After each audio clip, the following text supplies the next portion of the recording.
late.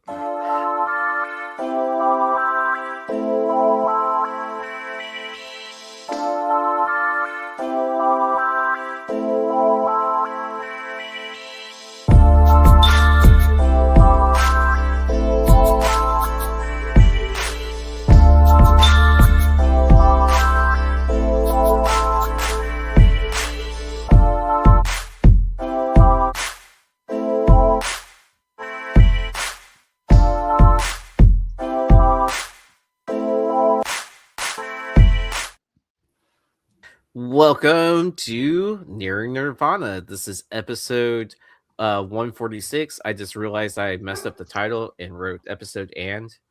I think it's something. Oh, but Carter, the real secret is to tell people 10 minutes earlier than when you're actually scheduled to start. So everyone shows up on time, and then by the time you actually start, everyone's like ready to go. Is everybody ready? I'm ready, man. Are you ready? I'm ready. All right, man. Oh, Thursday again. So thank you for joining us. I got a programming note. I will do a hot book alert live. It's probably going to be like early afternoon though. Oh, so I'll be getting back from. I get back from DC late Saturday, so I might be around. Be around. What time is the game? 6, 7? Yeah, it's like 6:30. Okay. Oh, you just had to make a 6-7 joke, didn't you? 6-7. The jokes just make themselves, I guess. Is that over yet? Hey, that looks familiar. Yeah, you gave this to me, right, Yee? I think I did. Is it signed? Thanks, man. Yeah. Yeah.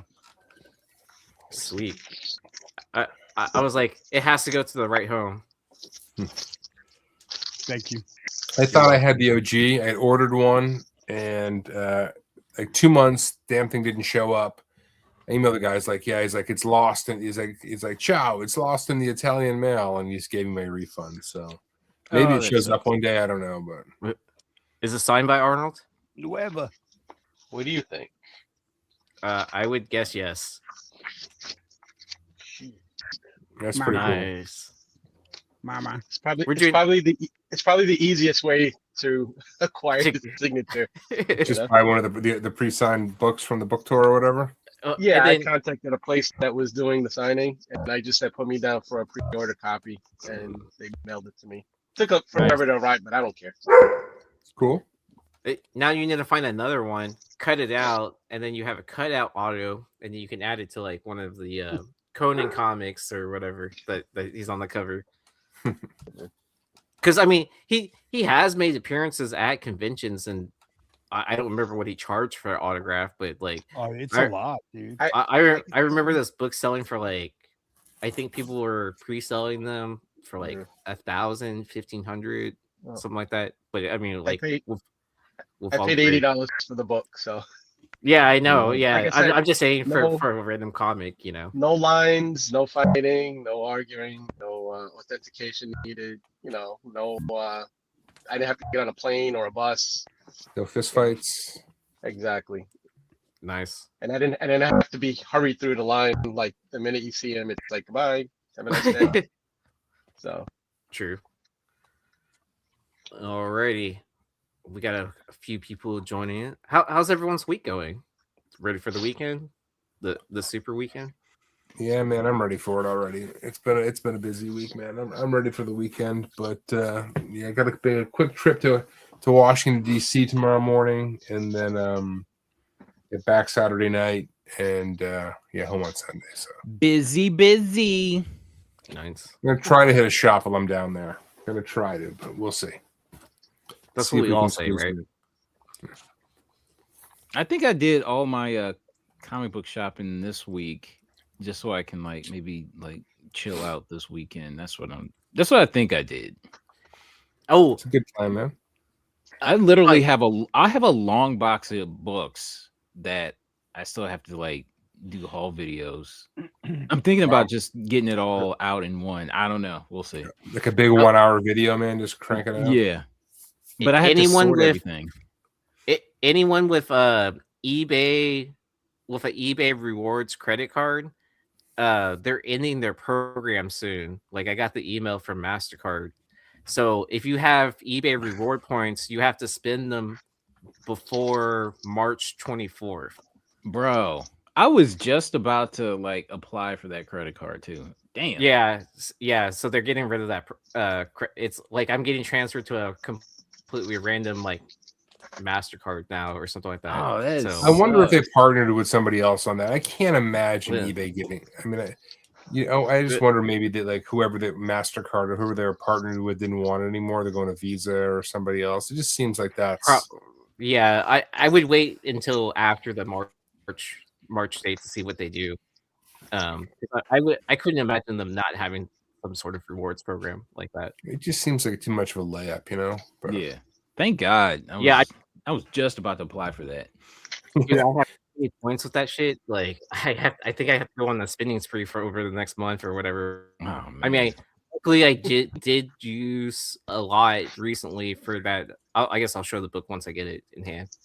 I don't want to spoil it yet. I listen to people. Do you think all of these companies like Klarna and Affirm and all these that are attached to eBay now, where you don't even have to go through an approval of anything, that they just front the money for you and you make like they're fucked.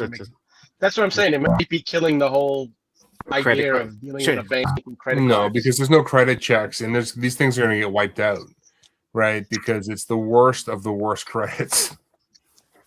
I mean, it's really, really not good. Like I don't know how much interest they're fronting the money for the item. So it's like the reason why they may be the worst of the worst, but they're giving it to the collectors, saying, "Hey, I can get that Mickey Mantle, 67." Yeah, it's all this buy now, pay later stuff. It doesn't show up in credit reports. Exactly. But it's not.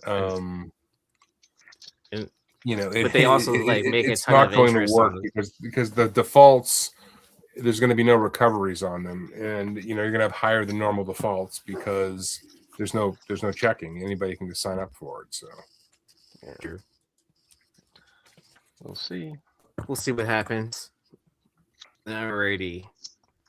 Here's your warning. Spend the highest price ever. I mean, I don't know if Long Short caught last night's Beyond Wednesday's market report. No, I didn't catch it. There were a handful of books that we had to cover before. And y'all are breaking the rules, so keep it up. You're giving content for Brian and Stein and Yee and Joe to talk about on their different shows. So stop doing that, man. Make them work for it. We like talking about the books all week, all year, all month. All right, we have a good show for you guys tonight. We have a good show. Bunch of cool books to talk about. I'm excited for it. So why don't we get into it? All right. Actually, what, Carter, you can start with this one. Damn. This is one of yours. That looks like a camel toe. Yeah, bro. Oh, damn. I didn't even notice that. I think that's just a reflection. That's a moose knuckle if it's not a camel's toe. Saucy movie tales. She looks possessed, bro. Damn it. Saucy movie tales from 1937. I don't know what month. Oh, May 1937. That is perfect. Okay, if Awesome Sauce Radio doesn't get a movie called Saucy Movie Tales, like there's something wrong. Saucy Radio Tales. Ooh, Saucy Radio Tales. There we go. Death on a bed. Yeah, we've talked about a bunch of these Saucy movie tales. I mean, they're all phenomenal. All of these pulps. But this one, as I was looking into it, it's tough with some of these older covers, but this Joseph, how do I even spell that? Sokoli. He was doing a lot of the covers, and it's believed that he did this one as well, but can't confirm that. But all of these are bangers. Yeah, I'm pretty sure we talked about this on Hot Book Alert Live. Yeah, and wasn't the sale on this thing really reasonable? I forget. Like, I know, I'm trying to find it. I want to say it was less than $100 on this book. through Heritage or through No, eBay? Or it somewhere wasn't else? graded. I don't think. Right? It was just a raw copy, if I remember correctly. Right. Yeah, it was just the eBay sale. Oh, okay. But, so can we safely assume that eBay is not the place to sell what's it called? Pulps. Pulp books? I mean, I think the thing with pulps is that there's so many of them, they run a high risk of falling through the cracks. Like you can't have like feelers out on every pulp sale. There's just too damn many of them. You know what I mean? There's way too many. Well, yeah, I mean, I figure it's hard enough to keep up with comics, but then like to also keep up with pulps, Yeah. like that's like way too much. You might as well own a library, right? I mean, you need a full-time job, man, to try to keep up with all that shit. You know? It's like you have to find that cover that you really connect with on like almost a deeper level when it comes to pulps. That's what it seems like. Yeah. So it's the real standard of buy what you like. Exactly. Yes. Yeah, to the highest degree, I would say. Yes. Yeah. The problem with me and pulps is I like too much. Mm-hmm. I was either going to cut myself off from pulps in 2026 or go all in, and I haven't made the decision. Oh shit. Yeah, I think I'm still in that same direction that it was last year, and then towards the end of the year, where I'm focusing on just buying bigger books and then art when I can. Yeah, the art stuff is really. Yeah, it's just that takes a big portion of your budget. Justin, Pulp Fest, like if I can get there this summer, I would love to go. I can't. Bro. Please. Oh my gosh. I don't want to tell you what to do, but that would be awesome. It's just life getting in the way. But like, I've gone through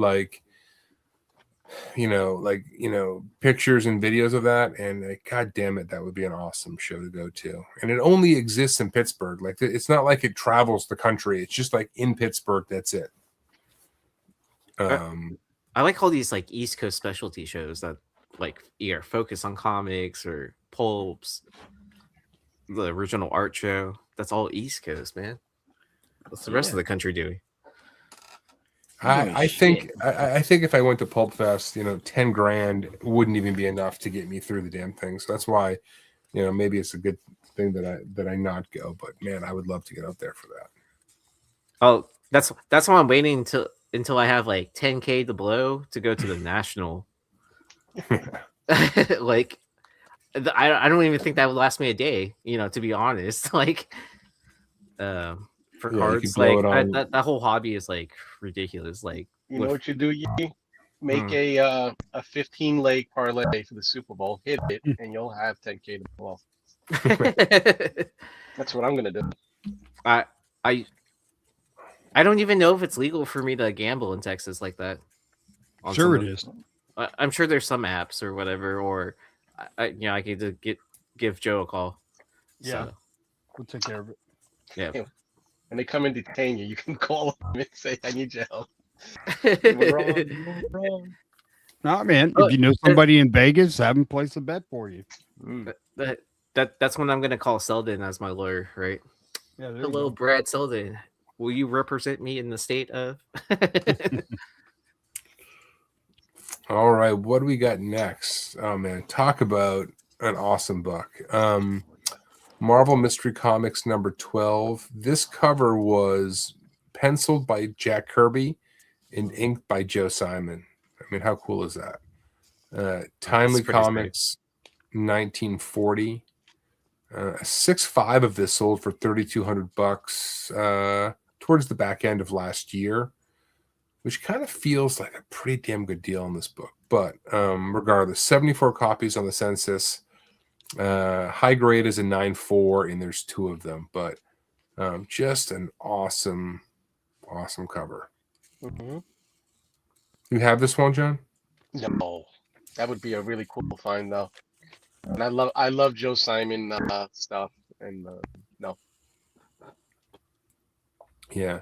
My question is Does the dude there with the cape, is he rocking like a small mustache? I can't tell in that picture. Yes, he is. Yeah, the angel has a mustache. Yeah, okay. That's the angel. Okay. Yeah, in that picture, I couldn't tell if that was a shadow or if he just had like a pencil thin style, mustache going there. But really, really well done book.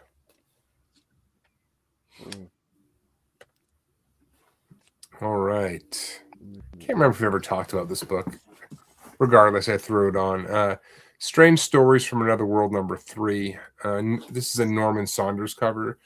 I think Norman Saunders probably isn't getting the credit that he deserved. I mean, he did so many amazing pulps and comics that and his art just absolutely jumps out every single time.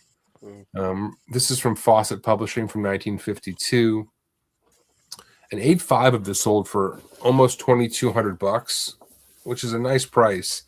Back in 2024, only 39 of these on the census, so low census count for sure, with a high grade of 9.2. I can't imagine what the 9.2 of this would go for. It would certainly be 5 figures, probably mid 5 figures, I would say. Like with pulps. If that were a comic book cover, forget about it. I think this one is a comic. I think this one is a comic. I mean, if you look at the shape of the book here, it's skinnier. I think this one is a comic book, which it has to be. It's a Fawcett, right? They weren't doing pulps. Oh, that's not a pulp cover. That looks so much like a pulp cover. It does. I mean, it definitely has that vibe to it. Like it's way too well rendered to be a comic book cover. You know what I mean? Yeah. But I mean, Saunders was doing pulps. You know what I mean? So like, if this is a comic cover, that's why it has that vibe. Okay. He did a ton of. I mean, Saunders did just. We went through some the other night on Hot Book Alert, but he is amongst the very best in my opinion. Like, and I'm not sure he's getting his flowers, to be honest with you. But yeah, this is just a phenomenal book. McClay would like this one, right? This is like right up his alley, you'd think. Oh yeah, easily skull cover. It looks like the Misfit School. Yeah, no shit. Oh, it kind of does. All right, let's keep the show rolling. Classic girl in the test tube. That trope from like the 40s and 50s. Like, I can't get enough of it. Like, I don't know what these guys were like hung up on, but they love sticking girls in test tubes. This is Tales of Horror #6. This could be a Jack Sparling cover. It was uncredited, but he did the interiors in a lot of these books. Toby Press from 1953. A 7.0 sold for $16.80 back in 2023. 34 in the census. High grade is a 7.0. But yeah, the girl in the test tube trope, man. And this one is like it's usually the skinny test tube, but this one's like in a beaker. They just stuck her in. It's smoking. What do you think like the thing was for sticking those girls in the test tubes was for these guys? It's just like control, it's like bondage without the bondage. Yeah, restrained in some way. And it's also that watching or staring at women that can't do anything, through a glass, enclosure. Are you hungry? Yeah, it's almost like a Dream of Jeannie. I Dream of Jeannie kind of trope kind of situation, right? Yeah, no, I mean, genies they're stuck in a bottle too. You can't see them though. It is the treacherous genie. So it is a genie. Or is her name anyways, yeah, classic 1950s comic book cover. This is the kind of shit that kept Wear Them Up at Night. All right. Oh, see, they call me Bruce. Thought of the same thing. And also you got the trope of the ghoulish Fu Manchu. Oh man, that's racist.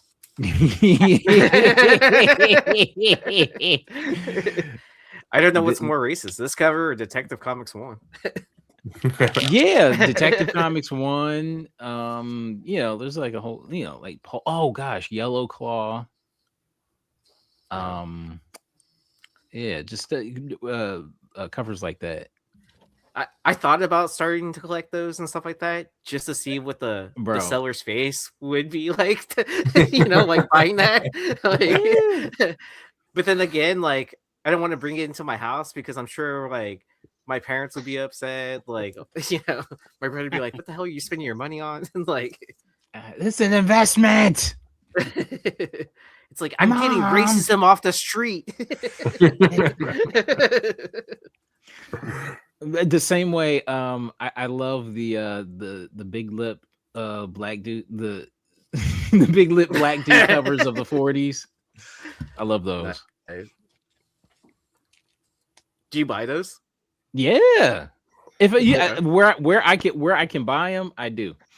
The Kid Commando ones are the worst because they put him in not only with the big lips but the zoot suit. While the other kids street clothes. Adam, this cover, you've got basically a ghoulish looking guy with like close up on his face with the yellow fangs, and he's staring at a girl. She's in a glass tube, but it's more like a cone shaped beaker than like a skinny test tube. And she's got a black top on with a red dress, showing a lot of legs, and she's a blonde. Mama. In distress. She's sitting inside of a bong. Ah, there you go. Really, yeah. All right. How else do you explain that smoke, right? Mm-hmm. You want to go with this one, Carter? Yeah, so this one we definitely talked about on Hot Book Alert Live, but this was a few weeks ago. And this was Adventure Comics from 1971. So this predates Jaws. And I believe it predates the book as well. So it predates the movie and the book. Oh, wow. Yeah. And beautiful, like, I guess you can consider it a shark fin cover. That's Jeff the Land Shark, if you don't know it. I mean, he's Jeff, if you haven't figured it out yet, is quite a hound. And he has got all the girls in the Marvel Universe wrapped around his tail fin. Okay, so that's prototype Jeff, and that's prototype Gwenpool right there. Yeah, I mean, she was floating on a raft in her first appearance. So yeah, when I saw this, I'm like, I immediately fell in love. I wish I had found this. I don't think I've been able to find this book since the sale of this a couple weeks ago. Yeah, I mean, it's hard enough finding pictures of this book, to be honest with you, man.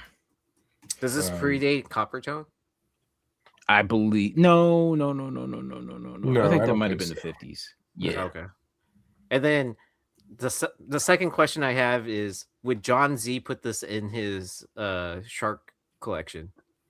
That's a question for John Z. I think only John Z can answer that. But I would lean towards yes. But I don't know if does he need the teeth? I mean, yeah. This only sold for $30. Yeah, somebody got to steal it back in December. Somebody got to steal for sure. And I mean, December's a weird time to sell stuff, anyways, too. Mm-hmm. Damn. Yeah. So beautiful. Okay. To describe the cover. So in the background, you have the title Adventure, with the sunset. Then you have a picture of the ocean. You see a shark fin behind that, and then in the forefront of the cover, you see a topless woman, where her breasts are covered by her arms, and she's floating on a raft. And then the reason why I asked about the Coppertone is because the bottoms of her bathing suit, you can see her tan lines, and then there's a bunch of text at the bottom that I'm not going to read. Oh, the naked lure. 2 men, 1 girl. Holy shit! Oh no! So this creates 2 girls. We got a Chinese finger cuff situation in one of these stories. Yeah. All right. Going to the modern age. Is that foreign or is that the real one? No, I mean this is just what Joe was holding up. Sorry. Oh, sorry. It's foreign. Oh, okay. Well, it's funny. We're going to talk about the OG later tonight. So this is All New X-Men number 27. Beautiful Alex Ross cover. It's a 1 in 75 from 2014. A 9.8 of this book went for 270 recently. Only 57 of these on the census, which is really low for a modern book. 22 copies their signature series. It's weird. Alex Ross is obviously one of the best of the best of the best, and he's got so many sort of one-off bangers like this that he's done for Marvel over the years. And I just feel like they're a little bit slept on, and that one day they're all going to wake up and these are going to be real tough gets.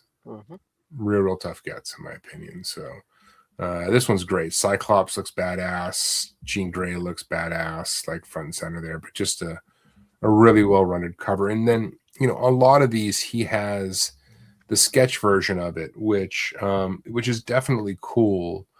But for me, Ross is one of those guys where like the sketch stuff doesn't do his work justice. Like the finished product, you really get it. Whereas like some of Campbell's line work or Jim Lee's, it really pops. With Ross, you kind of need the full color to get the full feel for his stuff, because it adds a lot of the detail, a lot of the texture. But there's so many Alex Ross amazing books out there for reasonable prices that I think one day we're all going to wake up and say, "Fuck, why didn't I buy those when I could?" But you can definitely tell that Ross is a oil panner because of the way he sketches. It's mainly just like outlines and shapes, like with very little detail. I mean, you can tell what it is, but it's not. I mean, it's not like I wouldn't compare it to like a Momoko sketch by any means or anything like that, but within that same kind of vein, that like all the details within the paint stroke, right? Totally, absolutely, couldn't agree more. I would say my favorite of these Alex Ross anniversary variants has got to be Death of Wolverine and Guardians of the Galaxy. Yeah, those are both great. I think we've definitely talked about the Death of Wolverine. I don't remember if we've talked about Guardians or not. I feel like we have, but I'll take a look and throw them on next week if we haven't. I like his X-Men 500, the Uncanny X-Men 500. That's a great one. Yeah, the wraparound cover. Beautiful, yeah. If you want a good place to find these 75th anniversary Alex Ross incentives, I don't know if they still have them, but the Fan Expo online store used to carry a bunch of those. Back in the day, yeah, for all the different titles. I think a lot of them are the black and white sketches because I think they had exclusives for those issues or whatever. But if you're ever shopping around on there, I would give it a look. I'm not going to say that this specific title is on there, but they have other well-known titles. Or they used to. I don't know if they still do. Looks like Carter's looking it up right now. I really am. All right. And then the prices vary too. So wait for a sale. Because sometimes it's way overpriced. All right, this is a weird book that goes for a fuck ton of money. The Tax, number 1. This is not an image book, by the way, even though it made to look like one. But Alejandro Garza cover from Parody Press in 1996. This is clearly a parody on the Max, Sam Keith's creation. A 9.4 of this sold for $495 in 2024. There's only 4 copies of this on the census. High grade is a 9.4. What? But this strikes me as a book that would fall through the cracks somewhere. But But crazy places on this book. This looks like this looks like the type of book that if you were going through like long boxes of like Copper Age, early modern age, like you just like zip right past it. Yeah, just like a box of like 90s shit, like 90s Drek. Yeah. That'd be right in there. Yep. LA Garza. Oh, okay. I wonder what the back cover is. Because a lot of these parodies books have like back covers that are also making fun of something else. The tax half, there is a half. It's much easier to it goes for a little bit. But it's much easier to find than this issue number 1 for whatever reason. What's up, Doc Joe? All right. This one's worth keeping an eye open for. This is Deadly Class number 30. Just started rereading the Deadly Class in this giant deluxe format. It's been fucking awesome. But this is a Daniel Warren Johnson cover. Everybody loves DWJ. This is just a cover B from Image in 2017. People asked $30 to $50 for this.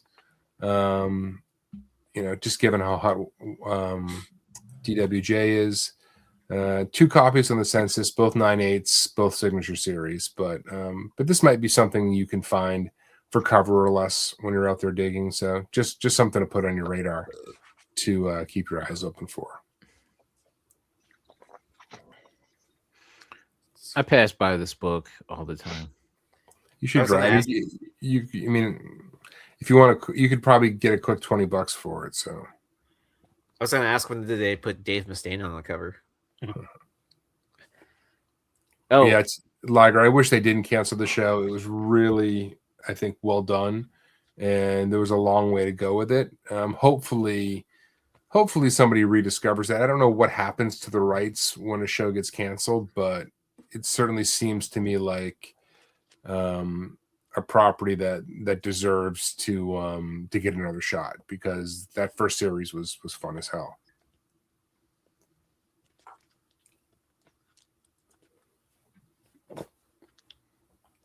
All right, Carter, this one's you.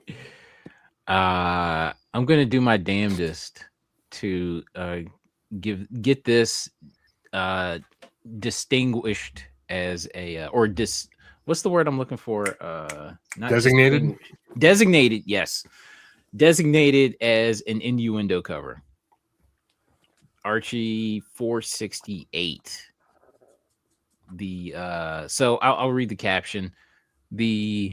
In step dancing, the arms don't move, but the lips can. And I like how hiked up Betty's skirt is.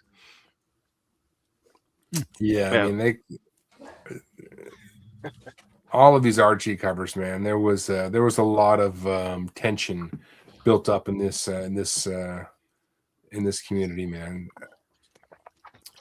I'll tell you what. We'll talk about this in a second, but I'm amazed at how many Archie books are out there.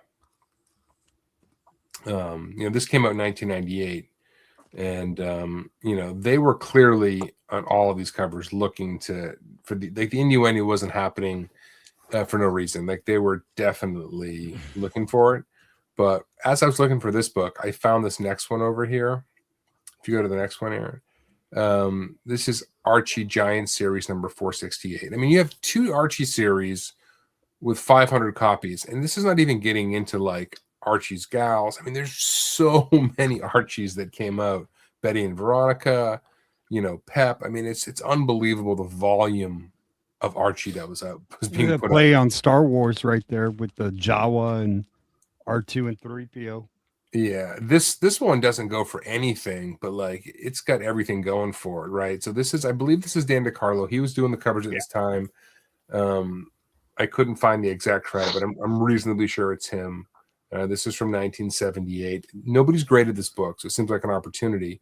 But you got Archie dreaming of being in space, and And he says that Jughead get the soil samples, I'll get the lipstick samples. I mean, Archie was the biggest hound of them all, but you got the whole sort of space vibe going on there.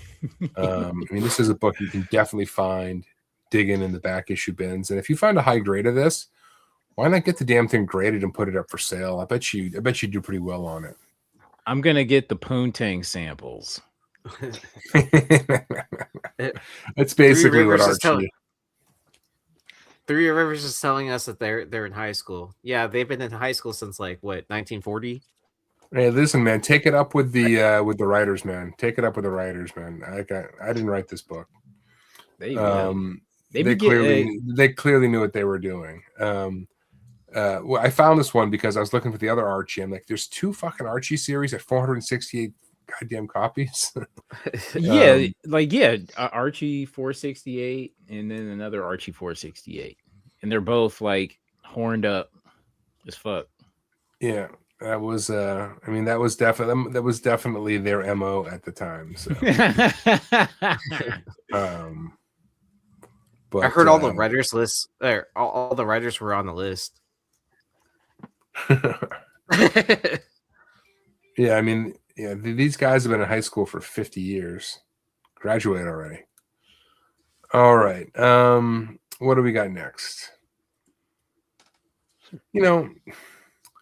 This surprised me. So this is obviously, Batman Danger Girl #1. This is the J. Scott Campbell cover B, which is not like a rare book. Although this book does fetch a fair amount raw. But there's only 28 of these on the census. It just feels like there should have been more of these graded. I mean, it's a cool Batman cover. You've got, Danger Girl on there, Joker. Is that Harley in the back as well? Yeah, that's Harley being covered up by the fucking UPC. UPC. Yeah, they got to move that. But I don't know. I mean, this book's got a lot going for it. It just shocked me that there are only 28 copies of this graded. It just feels like there should be more, and 398s on top of that, right? Just 398s of this. I was gonna say this book. This is the perfect where they're doing like these virgins and virgin foils and shit like that. This is perfect. Do this one, man. Strip everything else off and just get all that horse shit off, especially that barcode. Yeah, and you have a winner right there. I have to ask, where do you think Batman is aiming to land? Abbey. Oh, dude. It's like it's like right in their ass.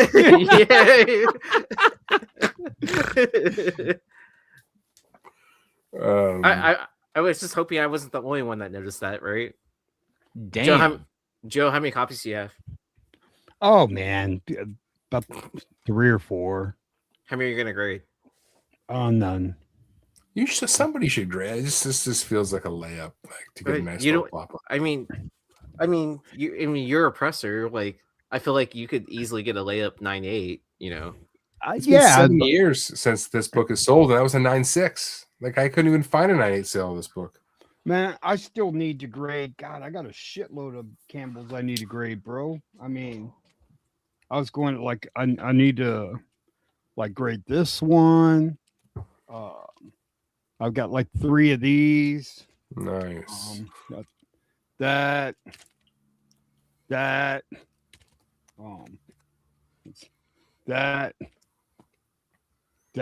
You're gonna go broke grading all these, Joe. I know. My eyes hurt from reading. That's a cool Batman. Oh, that's pretty sick. Let's see. Mama. That. And then I know Longshort loves this one. That. Yeah, I have one of this. That one. Nice. And that.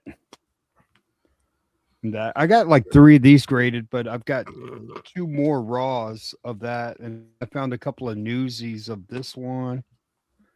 And that one. Yeah, I've got the newsies. I would love to get a newsie of 601. But... Me too, man. There's another one there. Jeez, Joe.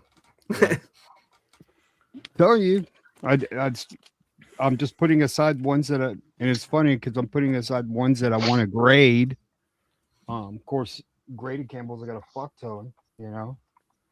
You might as well just wait until Campbell has a get label. That. Let's see. Oh, here, check these out. Look. Check it out here. Put them in the big screen. See, like this. Yeah, I grabbed one of those. No, not that one. The one. These are the where, foils. like almost like in the prayer position. But yeah, those are good. Those are nice. And then, oh, and here's the white one. Yeah, that's the one I grabbed recently. Yeah. And then I love the Switchblade, and of course I love the Star Wars ones. And then that, and then Big Leg sent me that. Oof, that's a banger. And then that, and then this Kickstarter, Campbell Kickstarter. I got one of those somewhere. I didn't realize that was a Kickstarter. That, yeah. That's how I found it. Yeah, I grabbed that at a con like last summer or something. But anyways, all right. You want to take the hook jaw, Carter? Yes. Hook jaw number 3. It's cover On C, Mandrake. not cover B. Say what? It says cover C, and On then the thing, yeah. I think when I looked it up, it said Oh, B, C, D, E. It's not the cover A. Let's just. I'm surprised I never came across this book. So this series has a ton of shark covers. It's all. I mean, it's the whole thing is obviously about sharks, but it's like they're all pretty vicious, man. This is a standout cover. I love this. Think she's gonna make it? no. No, Not a chance. she's done. Fuck. Is it Shark Week? Oh, Huh? is it shark as far as All the as far as covers were long covered. story short? Yeah. Yeah. Oh, yeah, you got. It's very much Shark Week. Yeah. But this book really doesn't. I don't think it goes for too much, honestly. Let's see. I mean, No, I can't it's- think of a Titan comic that goes for crazy amounts, anyways. Maybe Right. like a gun honey cover or something like that. Some of the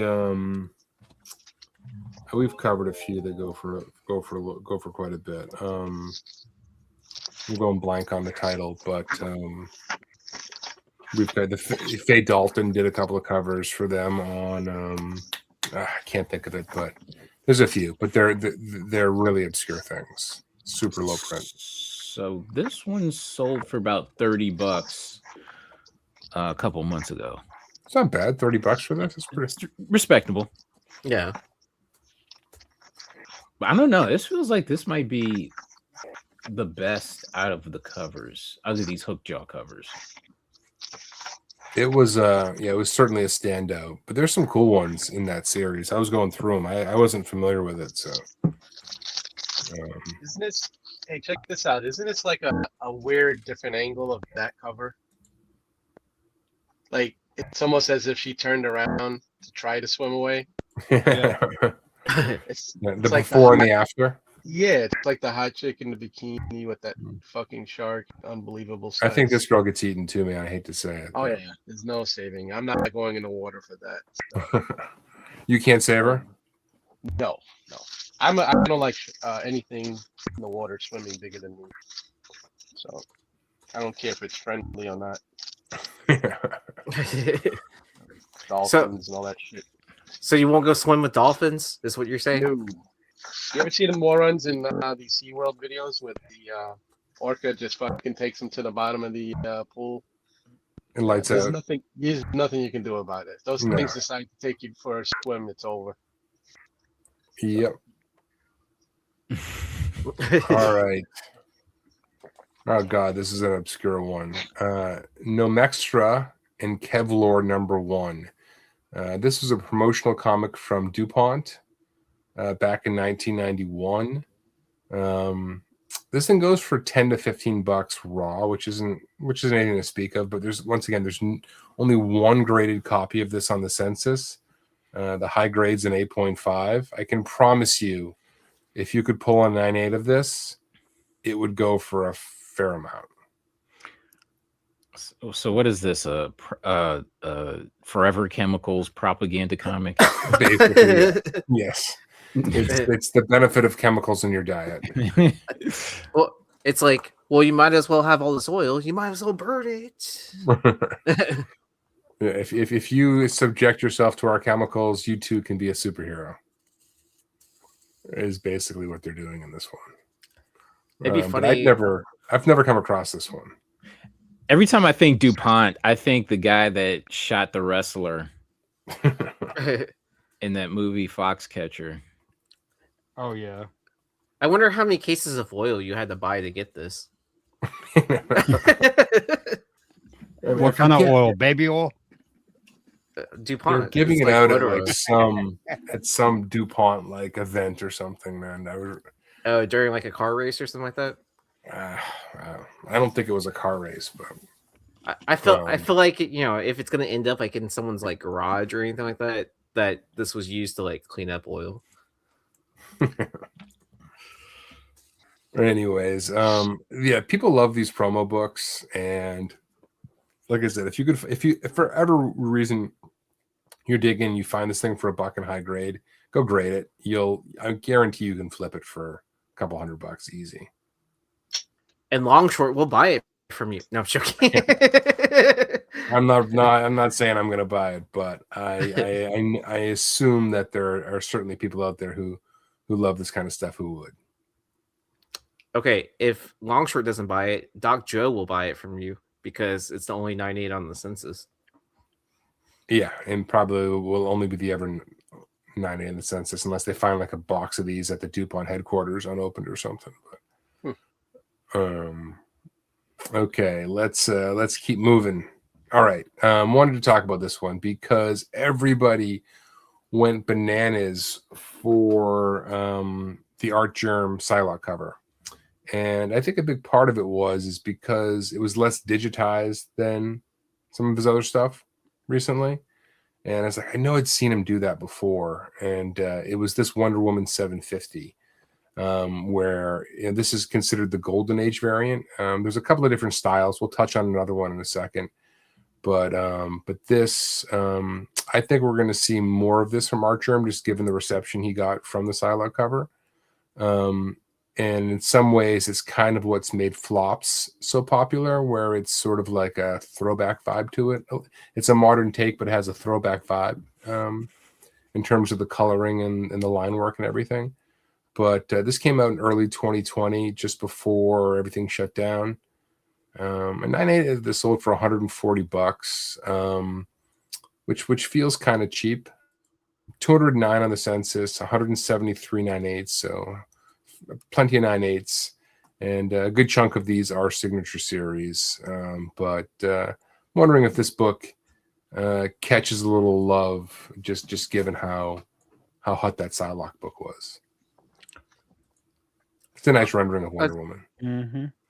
I like how you threw this back to like a Golden Age variant, but I think even like with the Psylocke cover, he took it even a step further, like where it looks more like a traditional Japanese drawing, right? Yeah, no, he introduced elements of that, but I'd say in this one, he didn't. I would say it's the same thing. He just introduced a bunch of Americana in it. You got the American flag, you got the eagle. Oh, okay, right. That does make sense. Yeah.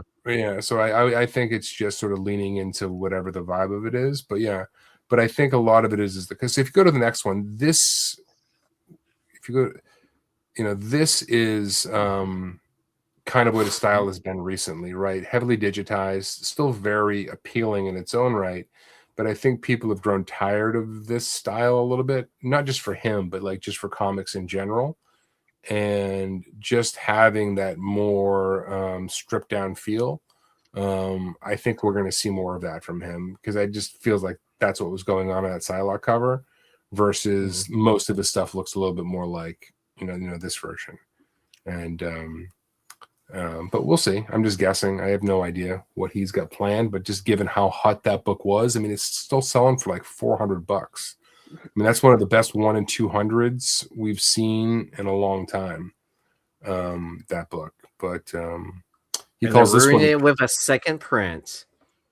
Are they doing? Oh, they're doing a second print, but they're not doing a virgin. It's just a second print of the trade dress, right? I don't think they're doing like a one. At least I didn't see it. Shouldn't say that. All I saw was a second print trade dress. Not the virgin. Hopefully, they just leave the virgin alone and don't fuck with it. Yeah. But knowing Marvel, they will. This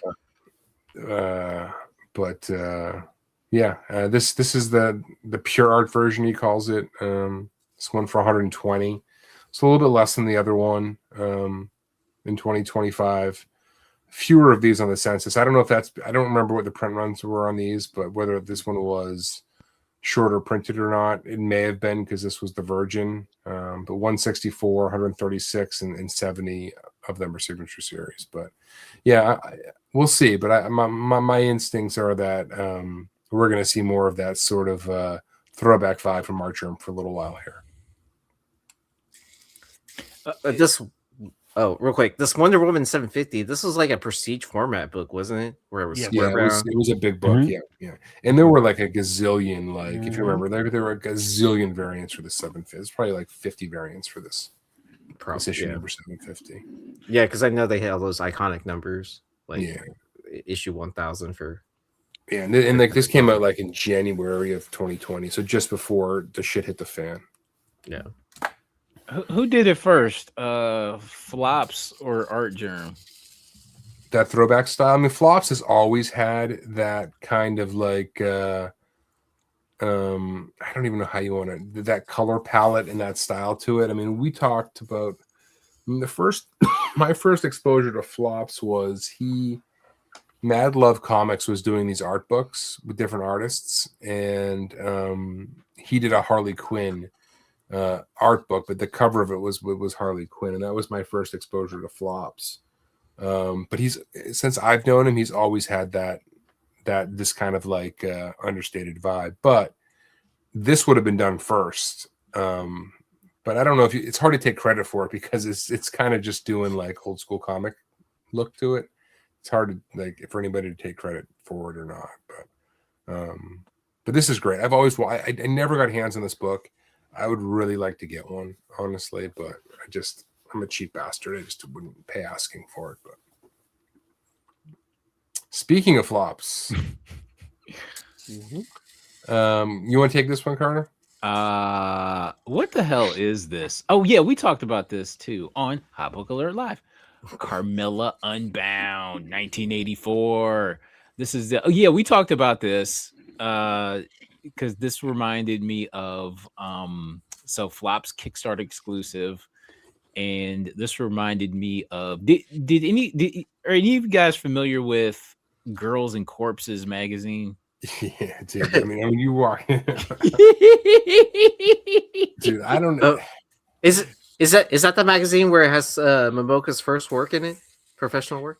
No, it's literally, dude, and without exaggeration, girls with dead bodies. Like, I don't know real dead bodies.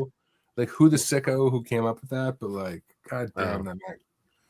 I remember that. It sounds like Rotten.com stuff or something. Oh god, bro. Like that. Okay, so Rotten.com and like the Girls with Corpses magazine. Like I remember like just looking at those two things once each and just going, never again. It's too much. See, I was exposed to Rotten.com as a child, so I was an adult and I was just like, this is too much for me.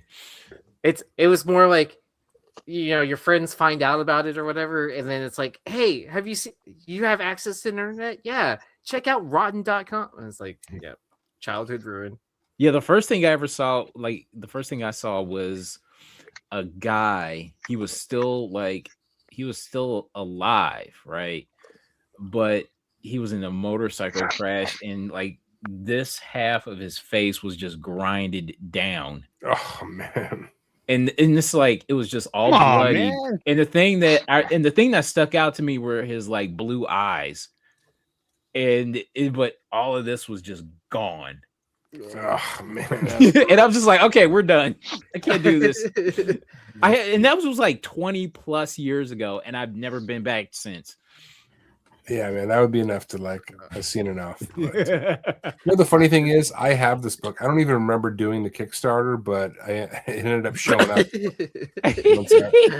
See, that's the universe just gave it to you. Yeah, man. It looks like Yelena Belova, dude. It does. Actually, like Florence Pugh, like spot on. Someone say through River Comics saying looks like Ice-T's wife. No, she's Coco. not that pretty. Coco. She's not that pretty. Yeah, I just remember the Faces of Death stuff that was on the Rotten.com.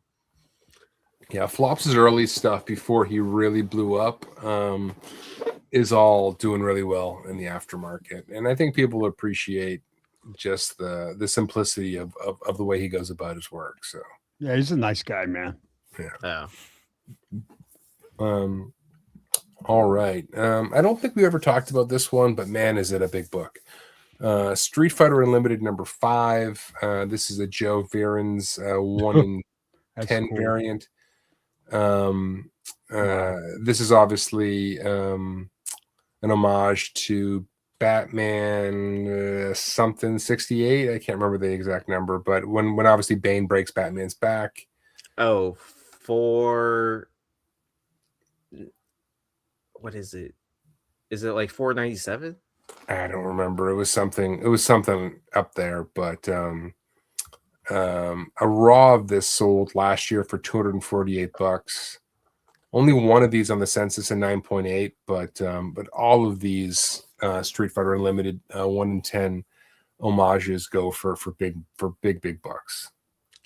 And it is Batman 497. Nice. Well done, Aaron. Yeah, I did remember something. Yeah.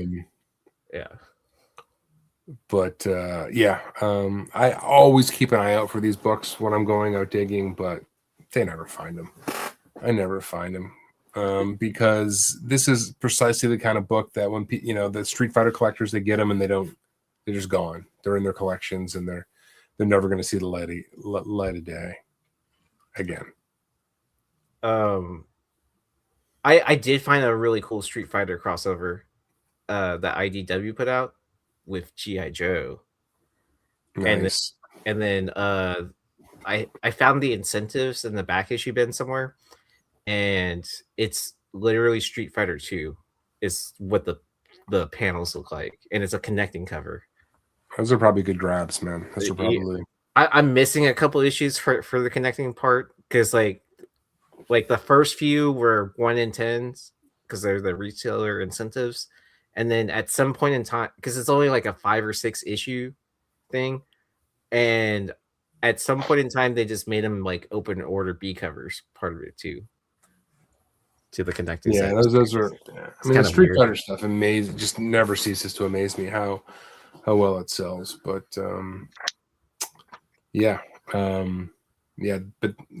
obviously, if you ever see this one in the wild for a good price, grab it. For a slab on this thing, if you got a 9.8, you could probably get $750 for it. I bet. Wow. All right. What do we got next? All right. So we're gonna just check in on a couple of modern bangers. This is the modern banger, I think. I mean, this is the book that probably started the variant age, which a lot of us in the hobby are starting to call sort of the current tail end of moderns. Legendary Adam Hughes cover. It always blows my mind that this was 2006. I always, in my head, it feels like more like a 2009, 2010 book, but a 1 in 10 ratio in 2006. If you want to think about how uncommon that was at the time. And this book sold for almost $2,000 last month, which was the all-time high for this book. There were 623 in the census, 329 9/8. There's a single 9.9, and it's a signature series. I can't imagine what that book would go for if it hit the market. Is that recent? The signature series 9. I just saw it listed in the census. I don't know, like rated or yeah. Yeah. But if you go to the next slide, I just want to point out a couple of things about this book and why I think this book is not going anywhere in terms of price, in terms of down. The top chart is the price chart over time, right? It has been nicely upward sloping. There's dips and pullbacks, but it's well above where it was during the comic boom, right? Well above. If you look in that era, it was $1,200 book, $1,500 book, and now it's hit 2,000.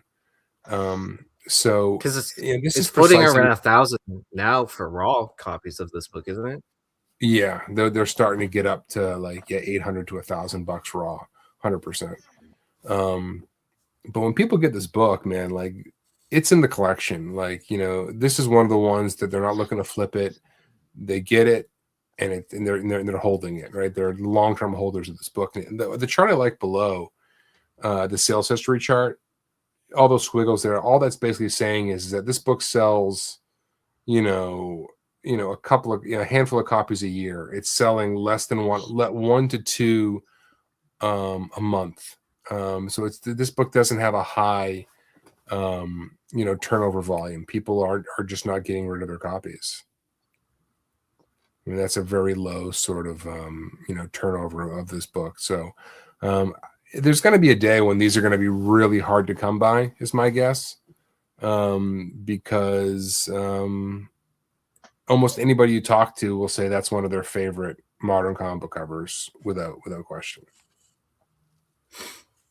So yeah, we'll see. I'm interested to see where it goes. I was just surprised. Carter covered this on Hot Book Alert, and I'm like, damn, that's an all-time high in this book, and it's just been sort of a steady climb on this thing. So we'll see. We'll see ultimately where it goes. The reprints and the foils, I don't think it's done anything to hurt the original. I think honestly, it's only raised the profile of this book. Where you now have a bigger web of people that are interested in the book, and then to complete their set, they need the first print kind of situation. Yep. Yeah, I just did, and it's just like that's the one. Like I'll go get a foil, or whatever, but it's not the book, right? It's just not the book. So nope. Yeah. But anyways, it's a good placeholder for the time being, right? For sure. All right, another couple of moderns we're just going to check in on. Probably going to start doing this on the show. Just as hot as Bruce Timm is. I'm surprised this book isn't going for more, to be honest with you. So this is Before Watchmen, Silk Spectre #4. This is a Bruce Timm 1/25 from DC Comics in 2012. A 9/8 of this sold for just about $400 just this month, which is a very respectable sale. 41 copies on the census, only 22 9.8s. If you don't know this book, the back cover is all black, which makes the 9/8s tricky. Joe, you probably pressed a few of these, I would imagine. Oh yeah, I picked a high grade one up a couple of years ago on Amazon. I bought it for like $50. Did you buy it from Dennis? You still got it? No, it wasn't Dennis. Yeah, I still have it. Yeah. It's funny. I've bought a few books on Amazon, and every one of them. Doc Joe tried to buy it from me. Actually. Yeah, I mean, but he just got a 9/8. Oh, he just got one. Okay, cool. Yep. Yeah, it's a beautiful book. Now, if you go to the next slide, just real quick on this one, what's interesting about this book does not sell very often. So when it first came out of the gate, it had its high sales, just over $500. You see, it's come in a little bit recently, where it's down to basically 400. But each one of those dots below are the sales. I mean, this book sells every couple of years. I mean, a little bit more recently, but this is another book that I think people are hanging on to. Doesn't have a tremendous amount of volume behind it.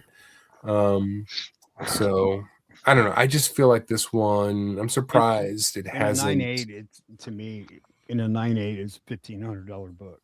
Yeah, it feels like it should be something like that, right? It's not a heavy census on this book. Bruce Timm is one of the hottest artists. Like his books are going for crazy, and this one just feels reasonable relative to what else is out there. But I'd love to have this in a 9.8, but I don't. I actually bought my copy from Carter, but I've never graded it. But I'm gonna send some books out to get graded. A really good looking book.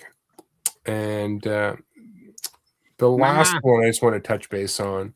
There's not a lot of sales history on this, believe it or not, in terms of graded books. But it's interesting to me. Like as hot as Shabina is, this was clearly the book that put her on the map. It wasn't her first work, but this was the book that broke her big time, right? This was the one that everybody sort of went crazy over and really set her career on a screaming path. And I'm surprised it's not going for more, to be honest with you. So a 9.8 sold for $300 this month, which is respectable. There was a 9.9 sale back in July of last year that went for $363, which that felt like it probably should have gone for more. 37 on the census, so low census count, 32 9.8s. And this book, it wasn't like this book people slept on this. Like this book hit, and it was on Yee and Joe and Stein, they were covering it on the Hot 10 that night. You know what I mean? The weekend it came out. So this book was like hot out of the gate. But I just would have expected this one to do a little bit better, given how hot she is. But maybe she's put out so much recently that people have kind of forgotten about this one in the short term. But just curious if people end up coming back to it at some point. Especially with that series, she did quite a few really gorgeous covers for Pin Apocalypse. So it's like, you're on a high with this one, and then the next issue, it's even, you keep, doing well with these beautiful covers. You kind of like forget about it just a little bit. Yeah. And this one still stands out. Like you can stack this up against many others, and this one really still stands out. And then you have Johnny right now, like screaming at like whatever device he's watching on. He's like, "Why'd you say Nightwalkers isn't doing well?" Because he just hit the only CGC 10. Oh, nice. Yeah. So congrats to him for a 10, man. Congrats. Wow. Yeah. So it's the only one that's on the census right now. So what do you sell it for, though? I got a question. If you had if let's say he can meet her, and let's say he's a signature person, would you risk cracking this to get the signature, or would you just no fucking way, dude? I don't trust them. I would have her sign the slab. Right? Serious. Yeah, I'm serious. Yeah, just sign the slab. Like, or you're going to start to see that being a thing, man. Or just get another copy and submit that. Like, I would never crack a 10. I would never crack a 9.9 or 10. Yeah, like have her sign the slab. You're better off. Yeah. Yeah. No. He says he's not yelling. She's got a nice signature too. So. Yeah, congrats on the 10 though, man. That's I've never hit anything above a 9.8. So, but I haven't submitted any. I have honestly haven't submitted a book in CGC in probably 2 years, 3 years. It's been this is the next 10 right here. They're going to be 2 on the census. Watch. Who's gonna get to market first? That's the question. No, I'm not selling mine. He asked me, he's like, how much would you sell this for? And I was like, I don't know. Like, throw it on eBay, put it for 10K and see what people offer. It's like the best advice I can give for that. Oh, nice. The G.I. Joe Misfits cover. Yeah, it's awesome, man. I love that book. I'm jealous. All right. So big shout out to our sponsors over at Cover Price. Make sure you're using the code Nirvana14 for a 30-day unlimited membership for only 99 cents if you haven't signed up already. And if you're already watching 146 episodes of this, you're probably already signed up already. So we appreciate you. And then big shout out to Bird City Comics. You can use the code Nirvana for a 10% discount. Some restrictions may apply. Hey, yo, thank you for the super chat. Much appreciated, but absolutely not necessary. Thank you so Super much. chat. Oh, there you go. That's a great cover, man. Yeah, very nice. Oh, Warriors. Come out and play. All right. And then Late Night Comic says, curious to see who takes the cake for Artist of the Year. Oh yeah, I need to remind Ben and Brian that we should probably dust that off again, because I think we promised a bunch of stuff on that and we haven't done anything yet. But anyways, that's not the point. I will tell them tomorrow, because Joe and I will be on the Hot 10.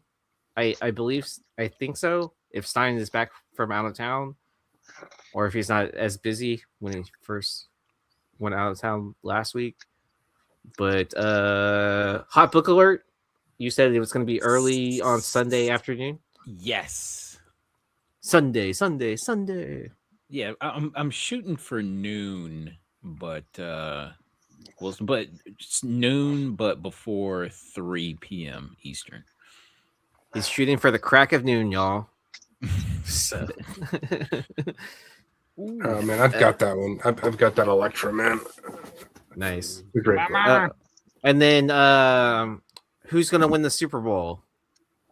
I'm going to say the Patriots because I'm in Boston, but I actually don't think that they will. They got an uphill battle, but you got to root for the boys. You got to root for the home team. But I think they're going to have their hands full. Let's just put it that way. Nice. That's a badass book. Yeah. I just wish I didn't know someone that had a pile of them. That's one of my favorites. I love that. I saw a map. They're basically saying the whole country is rooting for Seattle, other than Boston. So that's all right. Are you serious? That's because of Portnoy. Shut the fuck up, man. He's got a big mouth. That guy. I think it's going to be a really close game, man. No. It's a lot to put on the young quarterback. I think the stakes are really high for him. Given that Brady did it and everybody's comparing him to Brady, I just think it's an added level of pressure on him that's going to be a lot. So we'll see. I can't. It's like I can't even imagine Sam Darnold winning the Super Bowl after all that shit. Who's the halftime performer? Bad Bunny, right?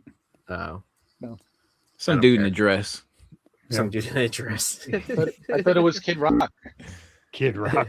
It's Michael Jackson in a hologram. That would actually do gangbusters.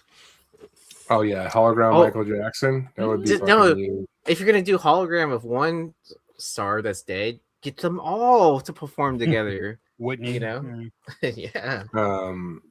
I don't know, man. After like you had Dre and Snoop, man. Like I don't know, like stop doing the halftime show. That was so fucking good. Like I figured, like after that one, just call it quits. What's up, Alex? Yep. It's gonna be Green Day and Bad Bunny. I think Green Day is doing like a tribute to like MVPs or something, like to open the Super Bowl. I heard that they were playing, but I thought it was like not the halftime show, but something like before game show, before kickoff or something like that. Yeah. Because who was in Houston before the World Series? Bun B. He would perform. Like I got to see him perform outside the Minute Maid Park. It was kind of cool. All right. Anyways, I didn't look at comments from last week to see if someone gave me a good sign off. So keep on leaving those suggestions as I try to keep on figuring out a sign off. But I guess later days. Later. Catch you later.